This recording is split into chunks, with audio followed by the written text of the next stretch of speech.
Vice Chair for the Fort Bend Chamber of Commerce.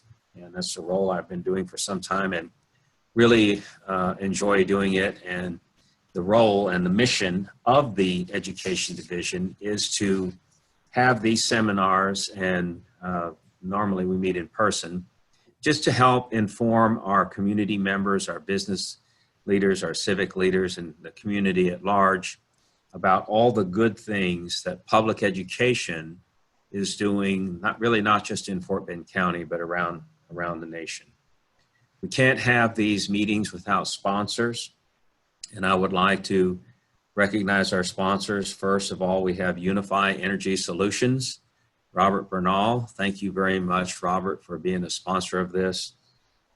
We appreciate your support of public education in the Fort Bend Chamber of Commerce.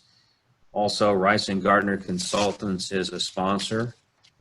And now I'm going to do a brief introduction of Dr. Dupree so we can move in. I have a text message that says, is the sound working?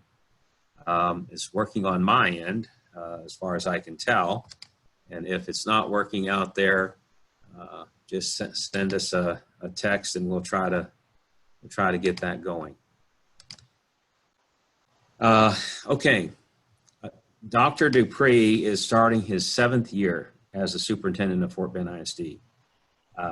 Fort Bend ISD is a large district. It's currently the state's 8th largest district.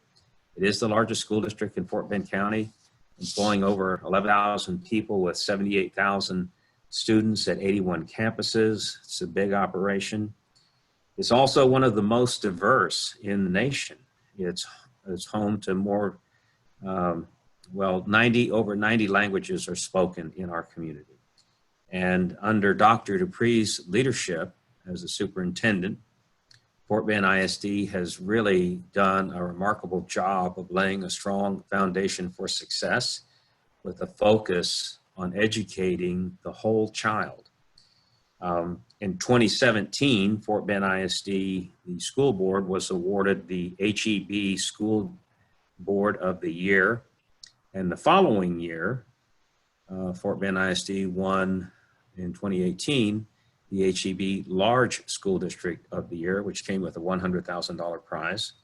And then Dr. Dupree was named the Region 4 Superintendent of the Year and was a finalist for one of 5 finalists for the State Superintendent of the Year for the state of Texas. So he's been working hard. He started out earning a Bachelor of Business Administration with a major in accounting from Harding University in Searcy, Arkansas. And he received his master's degree in educational administration from the University of Houston and a doctorate in educational leadership at Lamar University in Beaumont. So Dr. Dupree, welcome. Thank you for joining us today. We do appreciate that, especially because we know you've been quite busy. And so just to kick things off, I would like for all of us to kind of think back. I know where I was in early March. We'd heard about COVID-19. We'd heard about this. But when did you become aware? When did you realize that we might need to have a shelter in place? You're muted. You're muted, Dr. Dupree.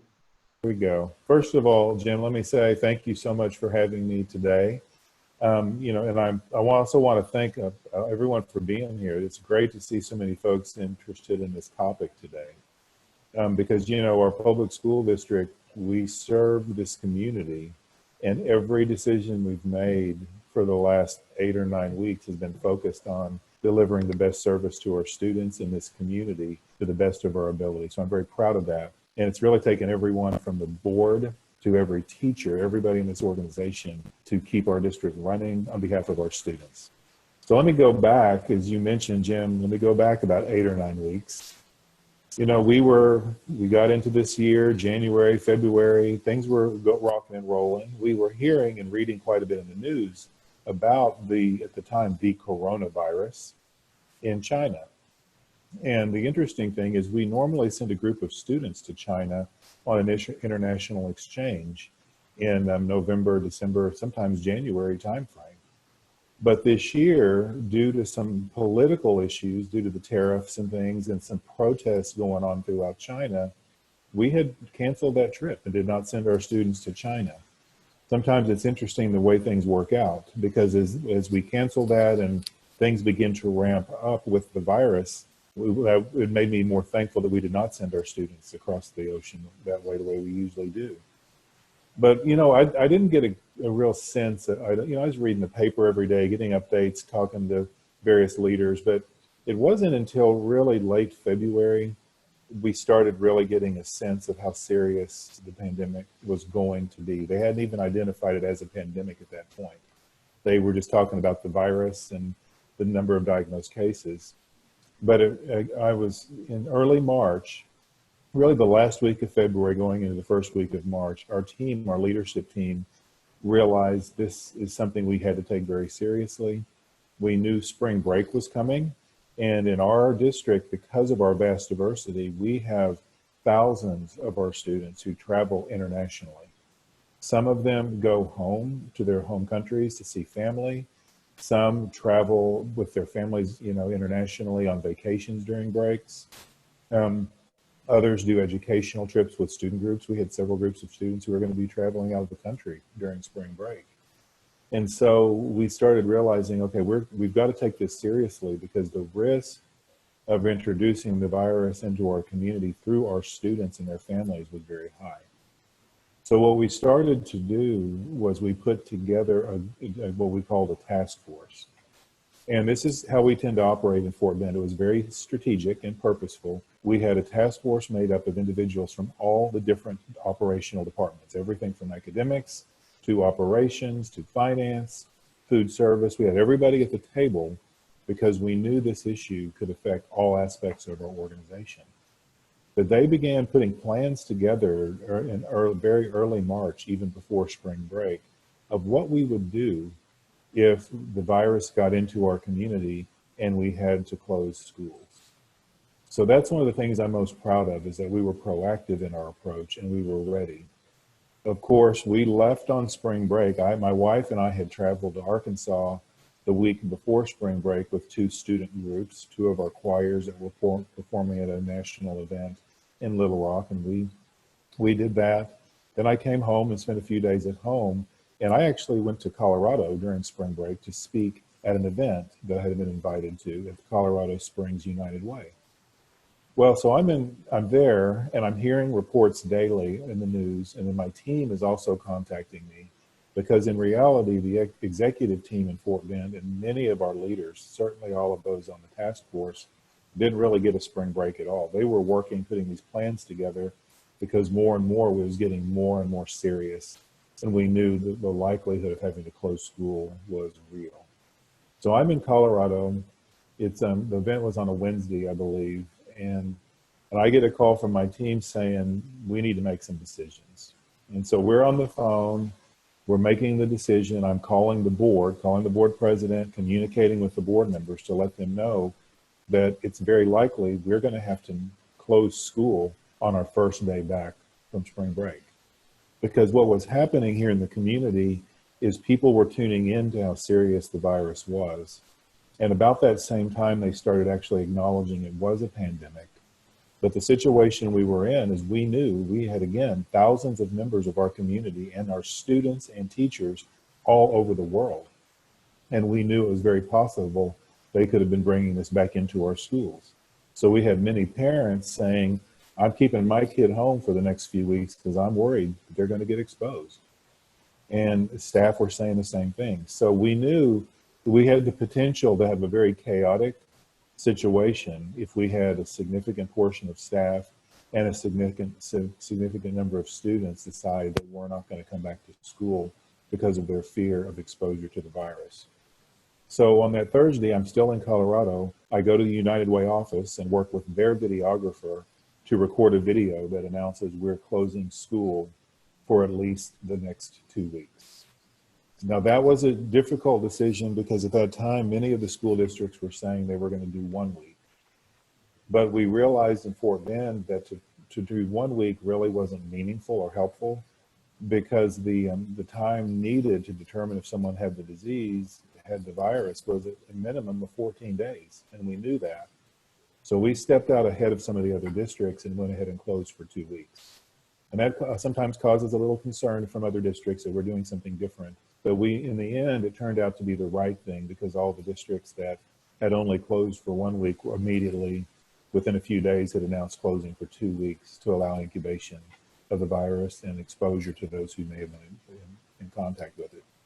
So that's how the shelter in place began in Fort Bend ISD. That's when we started our work. Now I can keep talking, Jim, or would you like to ask me another question? Well, yes, I want to ask you a question about online instruction, but before I do that, I just want to follow up, because you were closed for 2 weeks, and then at Fort Bend ISD, I believe, made the decision to close for the remainder of the school year on a Tuesday.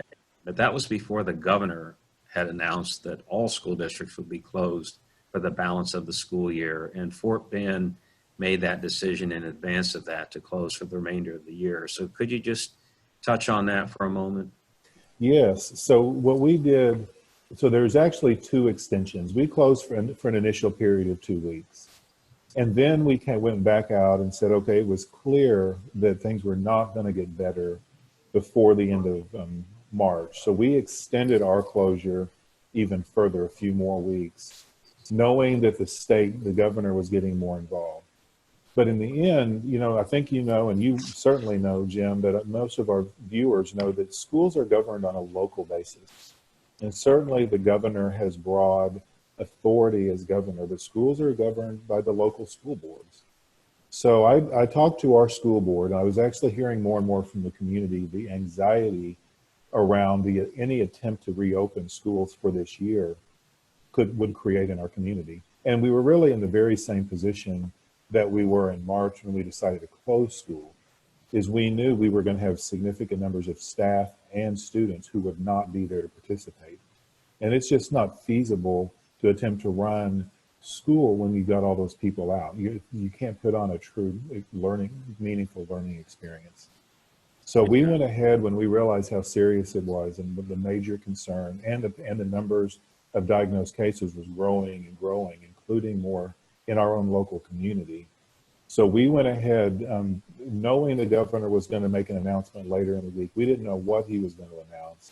So we had a board meeting on a Monday night, and I put it on the table for the board, my concerns, and the board wholeheartedly said, we need to do the right thing for our community. And so that's when the next day we announced that we were going to close as a district for the remainder of the school year. Part of that decision for us was based in the fact that and this kind of comes back to online learning, is we stood up, put together online learning and implemented it in about a 3-week period.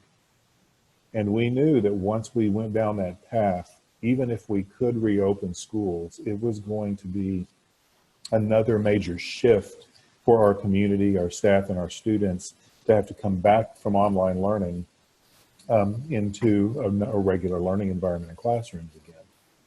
And what made that even more challenging is the fact that with each passing week of online learning, you get further and further down the road toward the end of the school year. And then at that point you're in, and the idea of even coming back into the building with only 3 to 4 weeks left after having been out for 6 or 7 weeks, it was clear we needed to salvage this school year to the best of our ability. And the way to do that was with online learning, staying the course, because we had invested resources, time, energy, training, lots of setup. Teachers had really started getting into the rhythm with that. And so that's why we determined it would be best to just continue down that path for our local community, regardless of what the governor decided at that point. Well, thank you for that. And I want to segue now into the online learning, because it seemed as a pretty tall order to pivot in such a short amount of time from classroom instruction to online instruction, and get the teachers and the parents ready for that.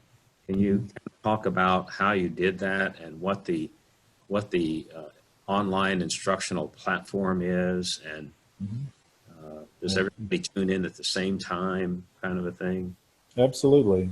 So let me just say, first of all, that again, as I mentioned on a few other points earlier, I am thankful that we are where we are as an organization, because we've got a board that's very stable and working together as a team with the superintendent as a strong team of 8.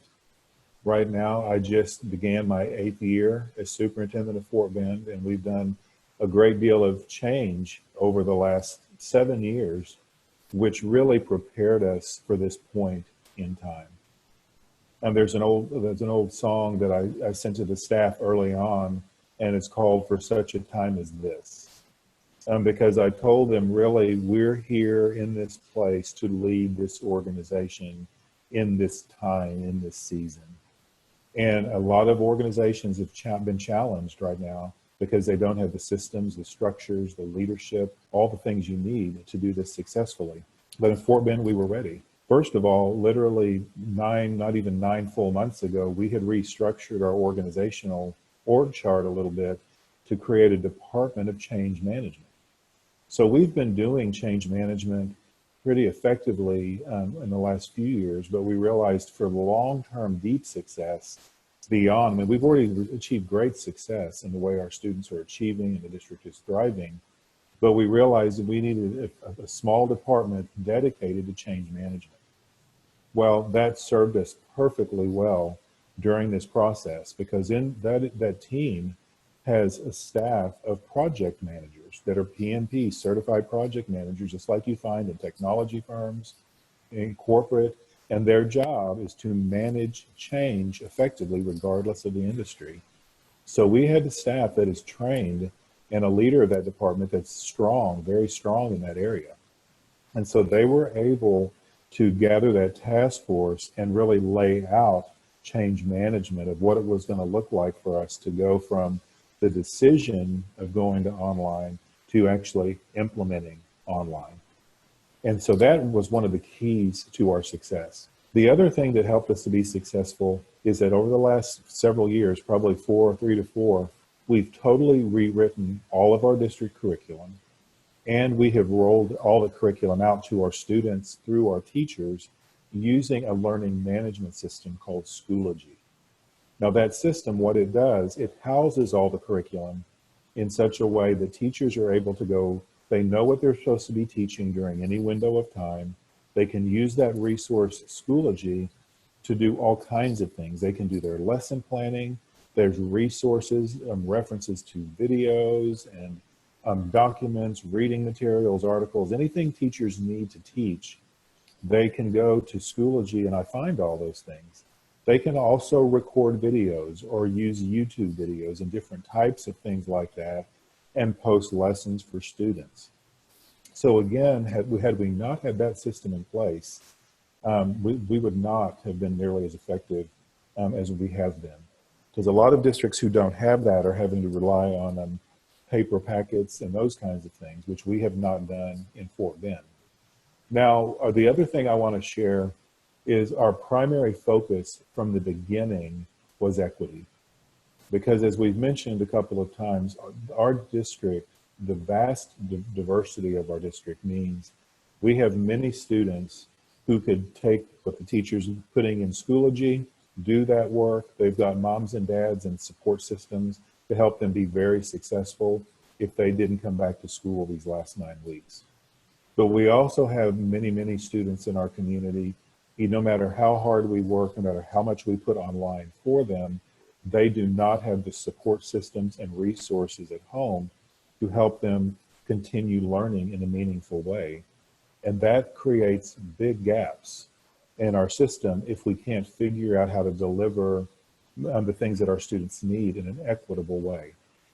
So we wanted everything we did to be done with equity in mind. We faced some challenges because there were some of our neighboring districts, many districts in the state, within a week were posting things online and saying they are doing online instruction. So our community started asking us, what are you doing? How come our kids are not learning it? How come we're not learning online yet? And I had to just be honest without being disparaging. In some cases, I had to say, go look at what these districts are doing.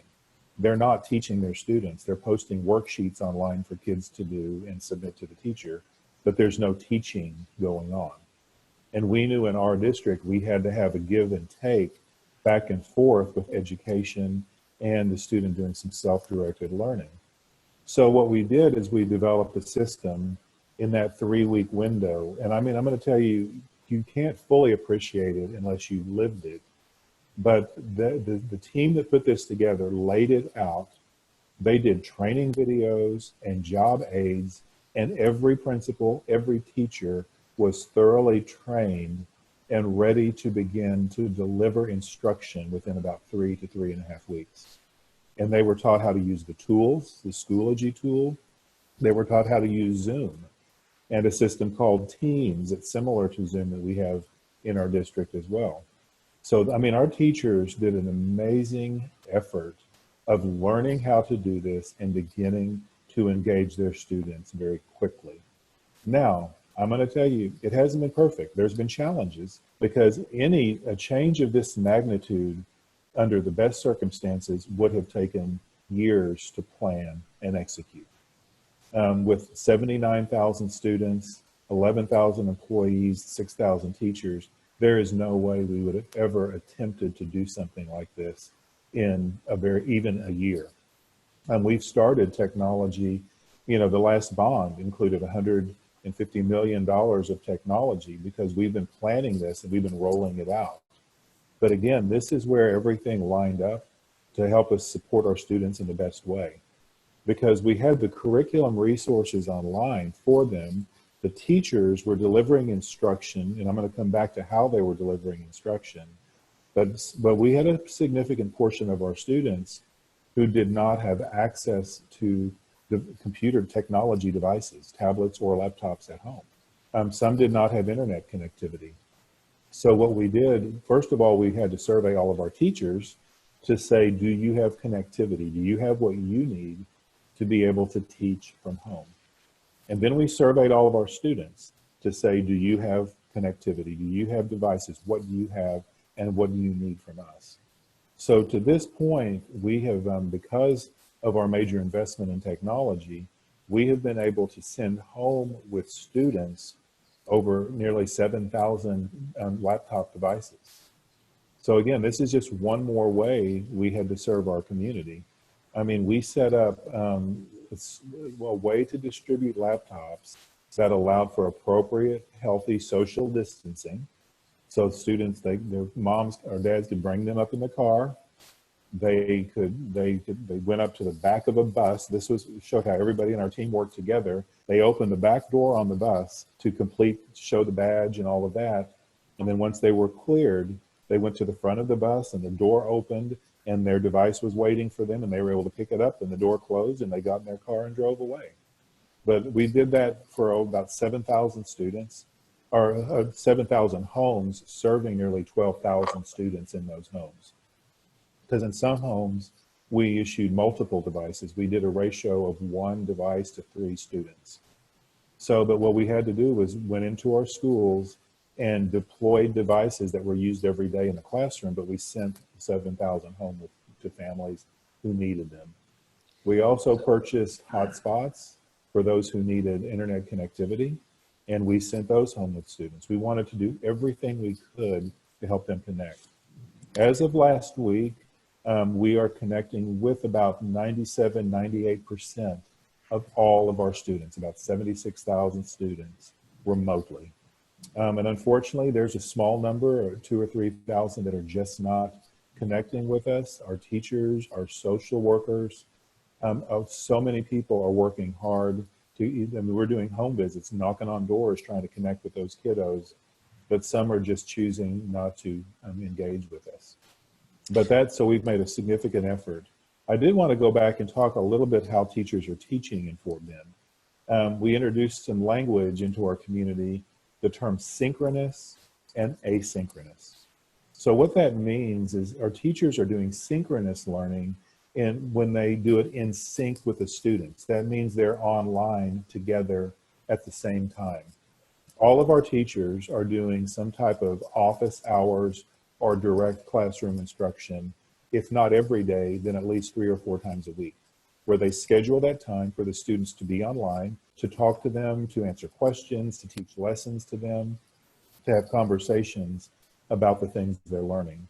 And so that's important because there are concepts that are difficult to just read about or watch a video. You need the teacher's direct instruction. So we are doing synchronous learning and when they're on the computer at the same time. A lot of our learning is also taking place asynchronously. That means they're not connected at the same time. It means the teacher has posted readings for students. They posted videos for them to watch, PowerPoints for them to view, and then maybe documents of worksheets or other writing assignments, those kinds of things. I know some of our teachers have asked their students to produce videos about certain topics. Our teachers are very creative, and so they're trying to engage and help their students learn in a lot of different ways. But so students do a lot of that on their own time with the support of their parents at home. That was an important part, again, because of our diversity and the focus on equity, because in many, many homes, parents are working while they're having to take care of their children's educational needs. So if, I've heard from parents who are working 8 to 5 and they come home and they're burning the midnight oil after they get off work to sit with their child and do homework in the evenings. So by the teachers allowing them to do all of the work asynchronously, that allows the students to do what they need to do and then submit the assignments for assessment to the teachers. So that's another important piece, is we're not doing the typical number or letter grade this last 9 weeks. And again, that's a nod to equity, because again, we know not every student has the same level of support. And we know, frankly, that not every teacher has the ability to teach online to the same level of effectiveness. Every teacher is doing their very best. That has been our standard. That's been our motto, is do your best. It's not going to be perfect, but it's going to be good. And so everybody's had their challenges. We've heard from teachers who have struggled because many teachers have their own children at home where they're trying to teach their own kids while they're teaching other people's children, just like other working parents. Of course, then we have parents who have never had to sit and teach their children and really do the direct instruction. And I've heard from a lot of parents who have been very stressed. It's been very challenging for them. But we have continued to keep our students and their families and our staff well-being at the forefront of everything, telling them to take care of their needs, do the best they can do. We're here to support them each and every step of the way. Well, good. Dr. Dupree, I want to repeat a couple things I heard you say. I think I heard you say you've passed out something like 7,000 laptops that are providing online instruction ability. Or did you say 11,000 students? Yes, about 7,000 devices in the 7,000 homes with about 11,000 students in those homes. Right. And so what I heard you say is that you gave laptops and hotspots to students who needed them, and that got about 98% of 79,000 students accessing online instruction today. That's correct. Yeah, that's pretty amazing. I want to go into a couple other things. What about some of our economically disadvantaged students? How were you able to continue the federal child nutrition program? Yes, sir. That's one of the most important things we have done. Is from day one, the minute we closed, we began serving breakfast and lunch to as many students. The good thing about that program is you don't have to be a student in Fort Bend ISD schools to take advantage of it. Any young person under the age of 18 can come and get meals. And the state and federal government even loosened up the requirements a little bit, where the student does not have to be present to get the meals. Parents can pick up the food and just give them the count of the number of children they're feeding. So at this point, we're serving over 10,000 a day. And I believe the number is over 400,000 meals have been served in the last 6 weeks to the students in our community. So, and that's been a major endeavor.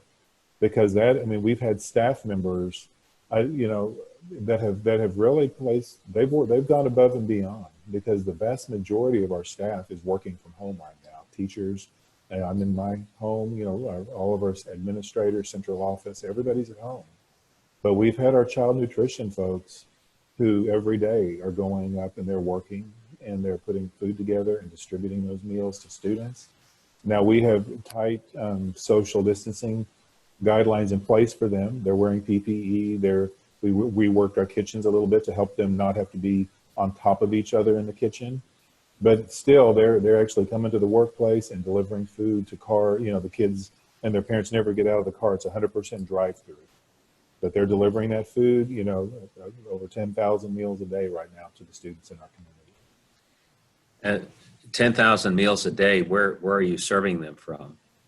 There's 23 different campuses, really. The whole district is covered. Wow.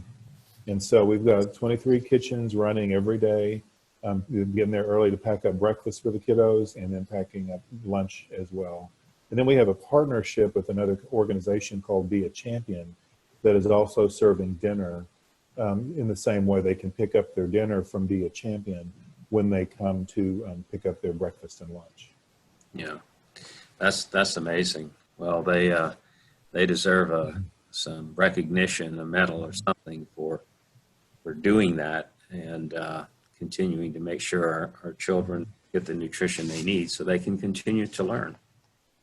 Let me ask you another question now, because all of this shelter in place has put an extraordinary burden really on every person who's living through it. We've all had to adjust to a new normal these past several weeks. But how has this impact on our economy? How has that affected Fort Bend ISD? Have you had to furlough any employees or cut salaries or anything? So at this point in time, I'm very pleased. Number one, our district is fully functioning. Outside of what I would say maybe bus drivers, who, if we're not running school, there's not a way to, there's not a need for buses. But that's one job category that's not working today. But everybody else is working. Everybody is doing their job. They're being paid to do.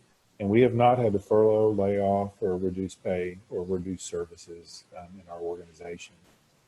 I will say that this year, if you go back last year in the legislative session, House Bill 3, which some of those who are not directly engaged with Education Daily, that House Bill 3 in 2019 legislative session was an overhaul of the school finance, the way they fund school finance. So as of right now, we're in the first full year of implementing that funding program, and we're expected to end this year in the black, even though we know that the state is going to experience some economic stress in the near future. We found out in the last couple of weeks, sales tax are down all over the state because of the pandemic. Of course, the energy industry has been in the tank for a while. And so there's lots of economic pressures coming down the road for our state.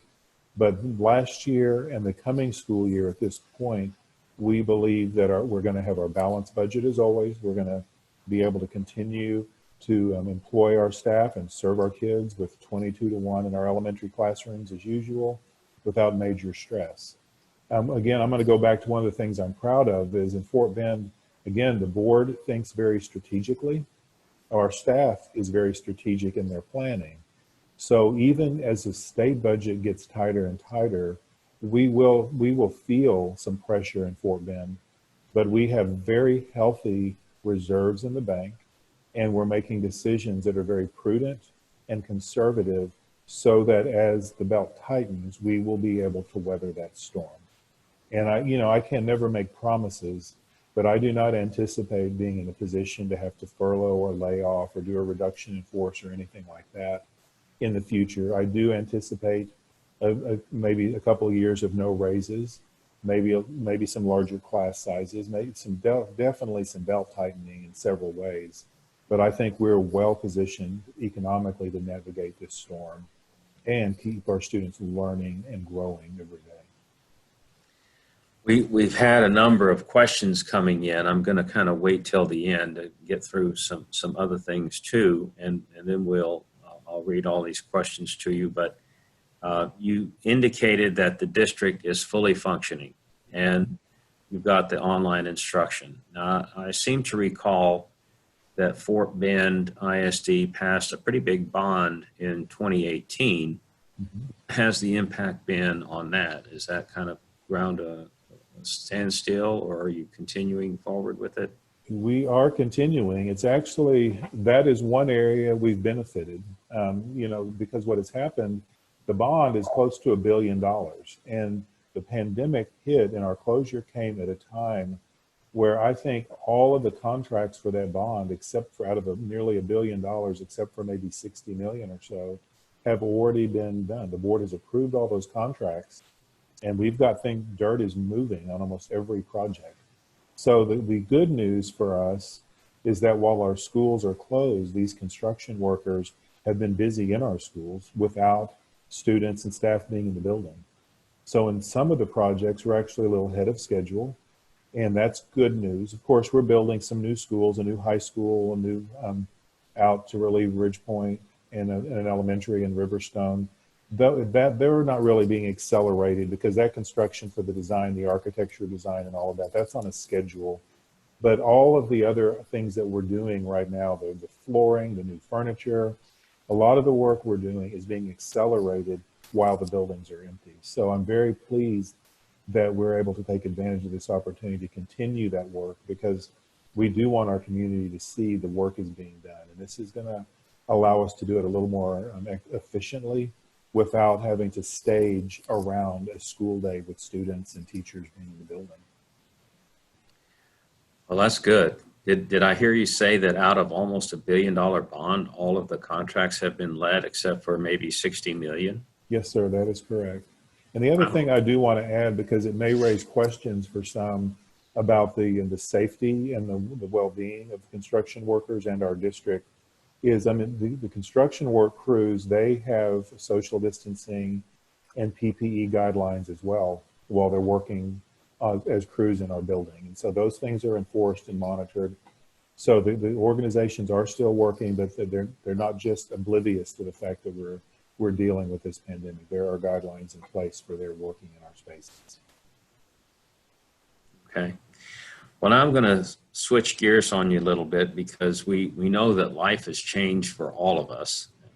You know, we're living in a new norm, but gosh, if I was a senior in high school, I'm missing out on a lot of things: senior prom, end of year awards ceremonies and so forth, and then high school graduations. Can you elaborate on if you're going to hold high school graduations, and when and where, and how are you handling, I guess they just missed senior prom and Absolutely. Yes. I'm going to tell you, this one is one that has touched me, deeply, because this happens to be my 40th anniversary of my high school graduation. I was class of 80. So I've had a connection to the class of 20 really all year in our student leadership programs and the students that I engage with. And so when it got to this point and I started thinking about my own experiences and how much I enjoyed that last semester of high school and what our kids look forward to, as you mentioned, their prom and the award ceremony. And, one of our seniors from Ridgepoint, Sarah Tassan, she just has been recently recognized in the media for a song called Last Walk. That at the Ridgepoint, they've got a ceremony, a tradition where the students, they do a last walk through the building, and it's their goodbye to their building, and their peers and teachers cheer them and recognize them. All of our high schools have some type of tradition like that. And to me, it's just heartbreaking that these kids are having to be at home, distance from their peers and friends, and engaging visually, maybe in Zoom and social media, but they're not able to experience the richness of this closure of their school experience. They've all got great things they're going to be doing in the future, but there are very few milestones in life like high school graduation, where you have started kindergarten and you have finished grade 12 with your cap and gown, and you celebrate that in many, many ways. So that has been one of the greatest challenges that we're facing, is helping them socially and their well-being, their emotional well-being in dealing with this. You know, it's easy for us as adults, 40 years in my case removed, to say, oh, they're going to go on to college, it's not going to be a big deal. But what I know, thinking back again to my own experiences, they will always remember this. And frankly, today, it's the most important thing to them. And so it is a major loss. It's a sense of grief that they're dealing with right now, the loss of the prom and all of those things. Certainly, some of our students are going to put on some kind of prom. I know some of our campuses will in July or August or even maybe next December have some kind of celebratory event like a prom or big dance or party, but it won't be the same. It'll be a celebration. It'll be a nod to what it would have been, but it will not be the same. So that's been difficult. In regard to graduation, we do currently have graduation scheduled for our students as usual in the Smart Financial Center. But last week, Governor Abbott said that the districts could have face-to-face graduations outdoors as of May 29th. So even last night at our board meeting, you know, we talked to the board about the possibility of changing our graduation schedule and doing it outdoors in Hall Stadium, one of the district-owned facilities. Our football stadium, it's an open-air facility, seats about 9,200 folks. So we're this week, today and tomorrow, we're giving very serious consideration to whether we should go ahead and do it outside in June. And the drivers for that are, we have, you know, we graduate roughly 6,000 students a year. And the concern is that even in July, we may not be able to gather in an indoor venue that would allow, in a way that would allow all of the parents and family members to attend as they normally would. The other big thing that we've considered is that the further we get from the last day of school, which for us is May 28th, the further we get from the last day of school, students are going into the military. We send many students into the military. Some students are going to be getting their college athletics program. They'll be joining their football programs, you know, in another city. Some will be doing college summer programs out of town potentially. Summer travel. So we're going to have a lot of students in July, if we do it, that may not be able to participate for very good reasons. So that's one of the reasons we talked to the board about perhaps moving it to June. We'll be making an announcement later this week about whether we're going to stick with July or whether we're going to move to June. But that has been something we want to make sure we can recognize and culminate our seniors' experience to the best of our ability in a way that they'll remember. And this will definitely be a memorable end to their high school years. I would also say, though, we have not forgotten about other students, like current 8th graders who are going to be leaving middle school and going to high school, as well as current 5th graders leaving elementary and going to middle school. We want to be able to celebrate them and allow them their time, because they need to say goodbye too to their teachers and the school that they've been attending. So we're not likely going to be able to do that in May or June, but our principals are talking about ways when school resumes in the fall that maybe there can be some kind of goodbye and welcome event that allows them to revisit the school they went to and then move on into their future. So that's, you know, this is where I talk about, we're working on the academic needs of our kids, but navigating these important issues related to their social, emotional well-being is probably even more important than just the academic needs at this time. Yeah, I think we all need ceremonies in our life, such as graduation or confirmation or baptism, weddings, and so forth, that are celebrated with our family and friends. It's an important part of life, and these achievements need to be celebrated. Well, it's glad to know that you are focusing on that. And I'm going to now kind of, here we are in watching the news, and we have very extreme views on sheltering in place and opening up and so forth. How do you, as the superintendent of Fort Bend ISD and your staff, think about planning for summer school think about planning for returning to school in August, what do you think will happen then?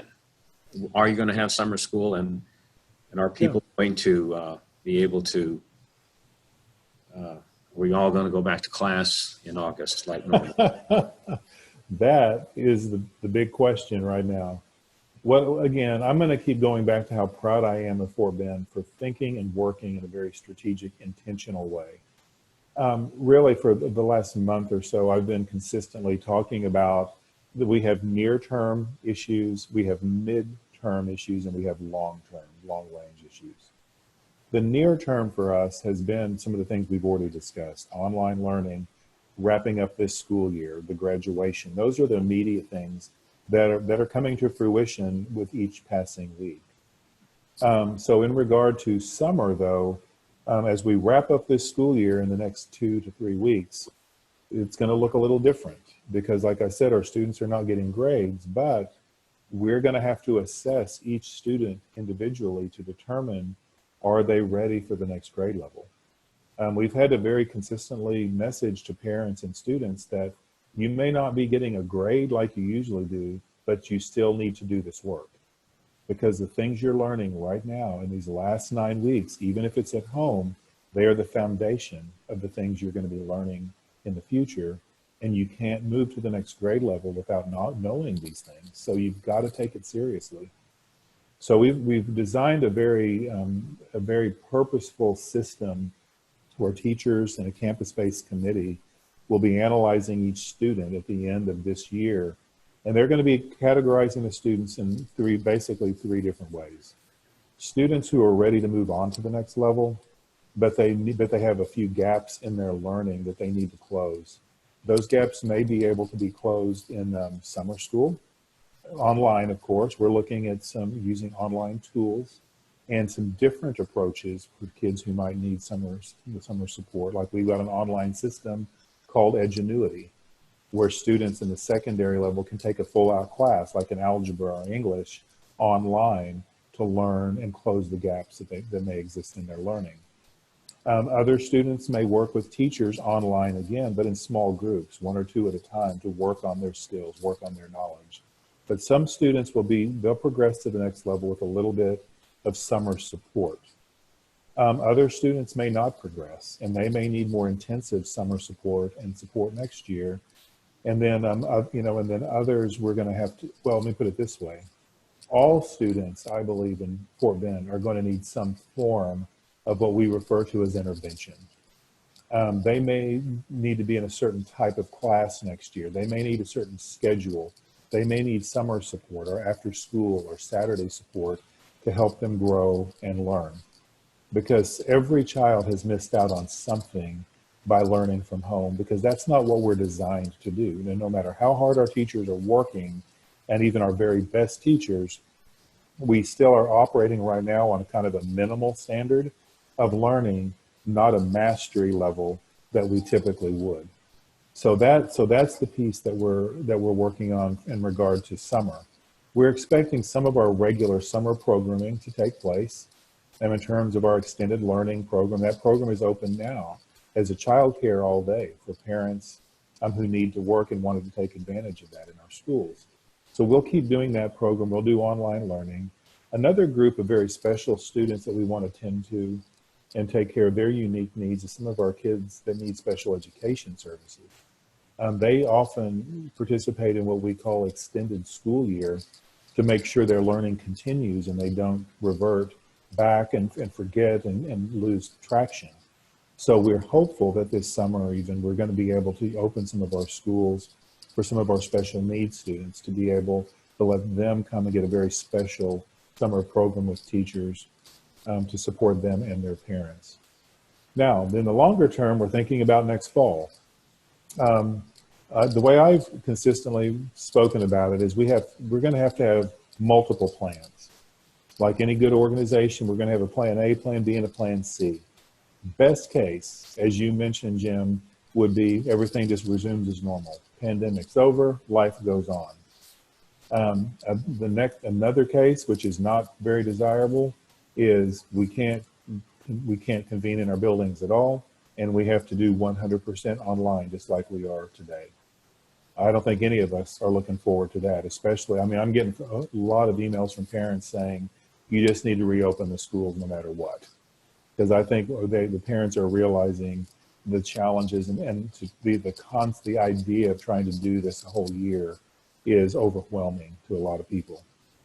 I think the more realistic scenario, and this is what our Commissioner of Education keeps coming back to, is that we may end up doing some kind of hybrid, and this is what I believe is probably our most likely scenario, something where you have some students in the building every day, if we can use maybe 30 to 40, 50% of the capacity of our buildings, but we have some students in the building while others are at home learning and doing their work. It's kind of like the university model of homeschooling, if you will, where they, we locally have Logos Prep down here. You know, some students, they go there a couple of days a week to get direct instruction from the teacher, and then they go home and then they work under their parents' guidance to finish the rest of their work. I think that's a hybrid method that we're going to put a plan together for.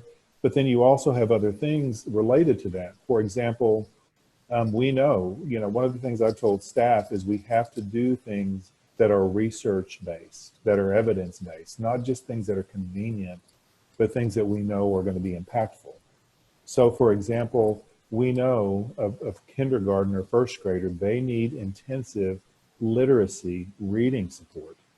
So we may say kindergarten, first grade, you're going to come to school all day, every day, just like you normally would, but you're only going to have 10 kids in your classroom, and we're going to use rooms all over the building for kindergarten and first grade.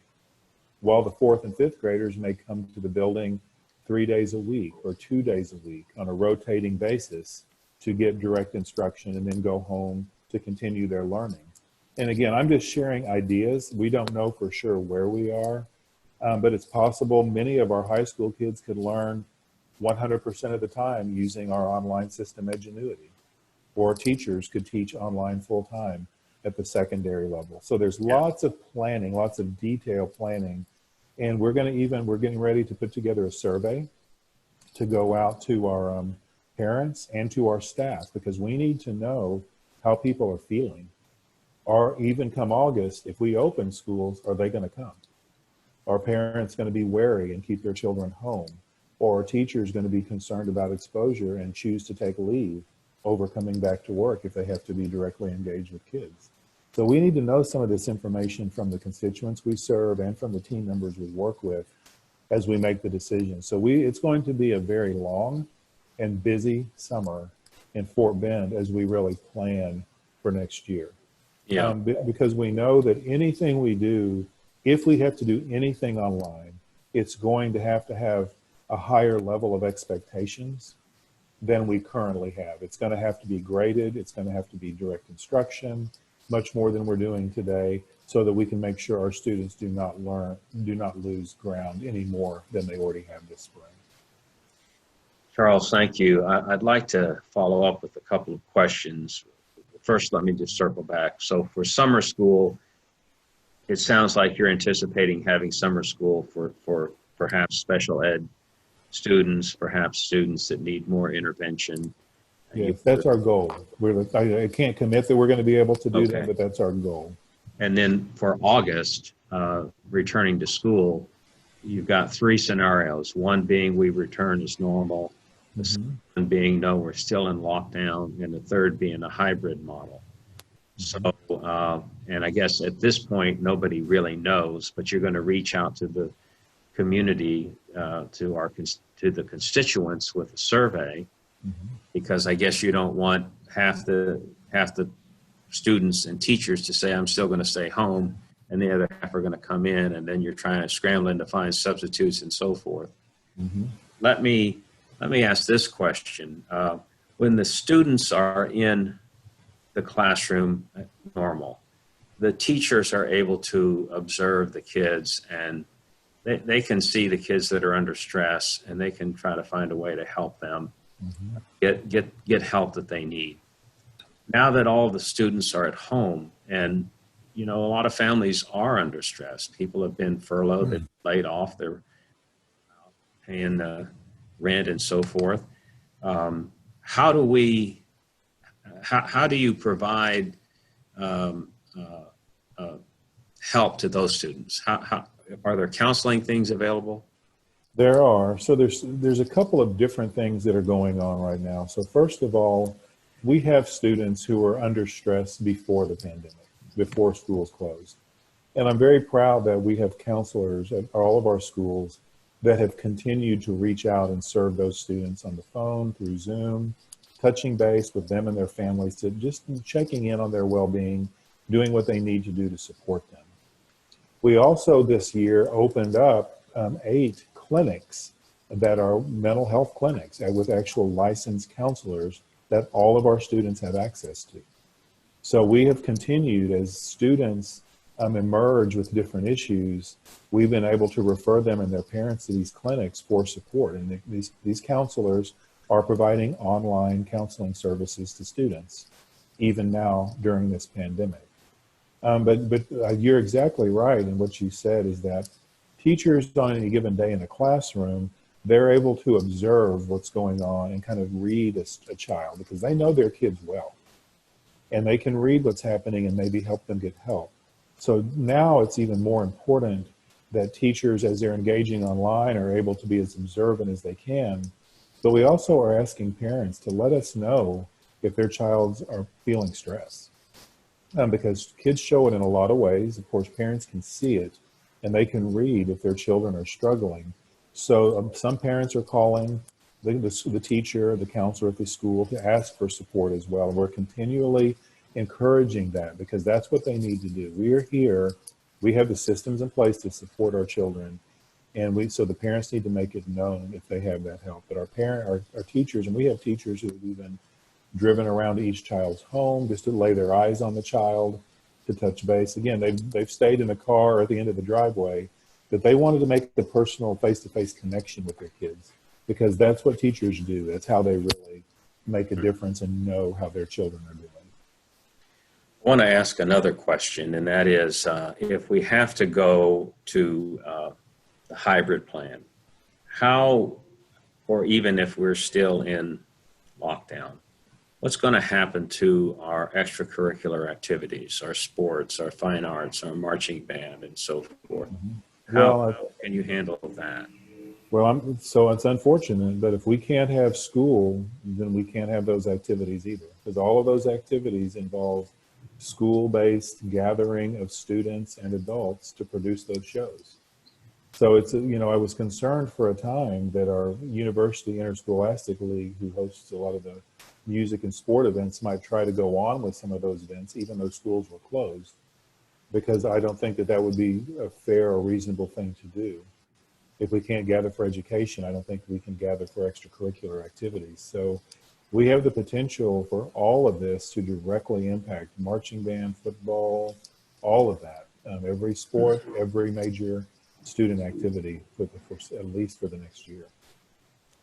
Let me ask one question, and we're kind of coming to the end of our time, but how, if you are able to open school in August, and it's a hybrid, if the pandemic's over and done with, we'll go back to normal. But if it's the hybrid plan, how will you keep the classrooms sanitized, and how we keep them clean so that we don't have any lingering germs there? So the good news is we use very safe, I'm going to point that word out, safe, but also specialized chemicals. And we were already using disinfectants of a caliber that can kill the COVID-19 virus. So we have continued, our custodians are continuing to work on a day-to-day basis as needed. When people are in and out of the building, they clean up after them. But we're putting all of our custodial staff, all of our maintenance staff through additional training, just reinforcing how important it is and the details involved with properly disinfecting our buildings. And so we've got the resources already in place. We have the knowledge and skills. It's now just reinforcing and just monitoring to make sure that PPE is worn as needed, and as the various tools are used in our schools to keep them properly disinfected and sanitized. Now, that is not to say there aren't some new resources we may engage in. I know there's different kinds of misters and things like that that we actually use in some of our schools, but not all of our schools. So we've been working diligently to procure more of those things so that come the fall, every school has got all the equipment needed to keep it safe. And it's already safe and clean. I'm not going to say they're not today, but to the highest level possible in every school, all day, every day. I've got a couple of questions here. Some of them are asking you to put a finer point on some of your previous answers, but I'm going to try. If the high schools, if we're doing the hybrid system, will that eliminate extracurriculars off the bat, or will there be some form of hybrid extracurricular? So that's really hard to answer without knowing what it will look like. I mean, just standing here knowing what I know about athletics and fine arts, you can always put athletes on the field to run and train, but they may not be able to be shoulder and shoulder on the offensive or defensive line. But I think we can still have a degree of training taking place. I think likewise for fine arts, you can have choir members in a room, in a large room together, a certain number, to rehearse and practice, but they can't stand shoulder to shoulder on a riser. So I think it's possible there'll be some form of those activities, but if we're doing a hybrid method, I don't know how they could be to the full usual extent of the marching band putting on a full performance, or the football field, or the volleyball team, and those kinds of things. That would imply the stands would be full as well. Yes, exactly.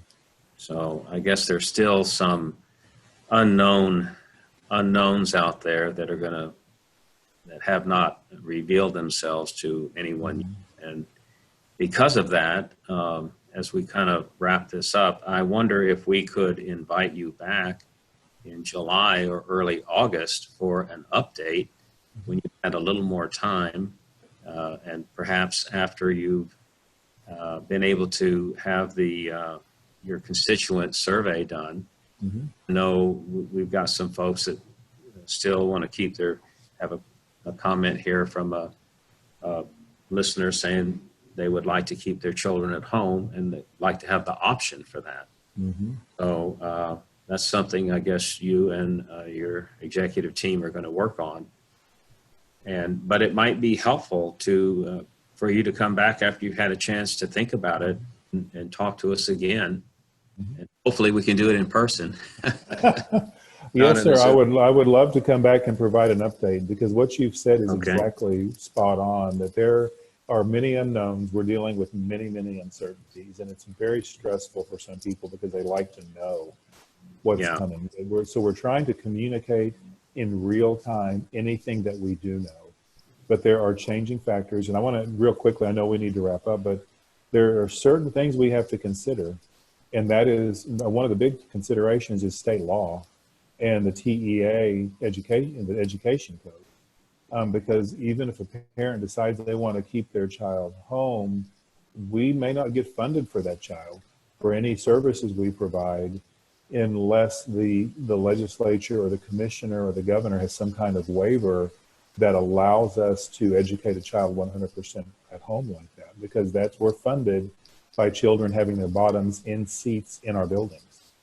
So right now, everything we're doing is under a waiver from the governor's office and the commissioner of education. So if we're going to do a hybrid or something like that, they're going to have to continue that kind of waiver, or it'll create other issues for us as well. Yeah. Well, Dr. Dupree, I want to thank you very much for your time today. And I know you're very busy and working out still a lot of details with your staff. So we do appreciate you sharing with us your experiences to date.